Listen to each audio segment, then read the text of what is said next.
ప్రధాని నరేంద్ర మోదీ 75వ పుట్టినరోజు సందర్భంగా రాష్ట్రపతి ద్రౌపది ముర్ము సహా పలువురు ఆయనకు విషెస్ చెప్పారు. మోదీ అసాధారణ నాయకత్వం, కృషితో దేశం గొప్ప లక్ష్యాలను సాధించేలా చేశారని ట్వీట్లో తెలిపారు ముర్ము. ప్రపంచం మొత్తం మీ మార్గదర్శకాలపై విశ్వాసంగా ఉందన్నారు. మోదీ ఎల్లప్పుడూ ఆరోగ్యంగా, ఆనందంగా ఉండాలని, ఆయన నాయకత్వంలో దేశం పురోగతి చెంది కొత్త శిఖరాలను చేరుకోవాలని భగవంతుని ప్రార్థిస్తున్నానన్నారు రాష్ట్రపతి.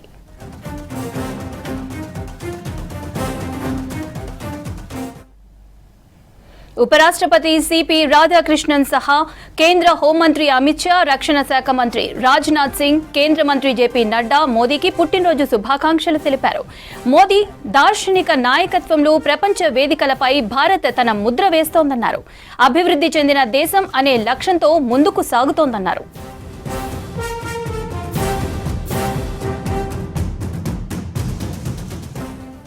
ప్రధాని మోదీకి బర్త్డే విష్ చేస్తూ ఎక్స్లో పోస్ట్ చేశారు తెలుగు రాష్ట్రాల సీఎంలు చంద్రబాబు, రేవంత్ రెడ్డి.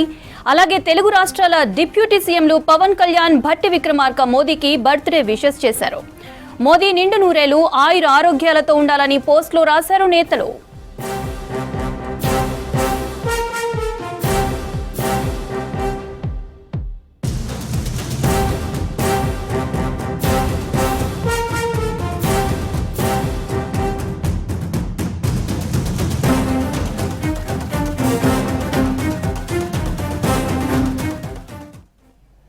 ప్రధాని నరేంద్ర మోదీకి జన్మదిన శుభాకాంక్షలు తెలిపారు లోక్సభ ప్రతిపక్ష నేత రాహుల్ గాంధీ. ప్రధాని మోదీకి బర్త్డే విష్ చెప్తూ ఎక్స్ ఖాతాలో పోస్ట్ చేశారు రాహుల్ గాంధీ. ప్రధాని మోదీ నిండు నూరేళ్లు ఆయుర ఆరోగ్యాలతో ఉండాలని పోస్ట్లో తెలిపారు రాహుల్ గాంధీ.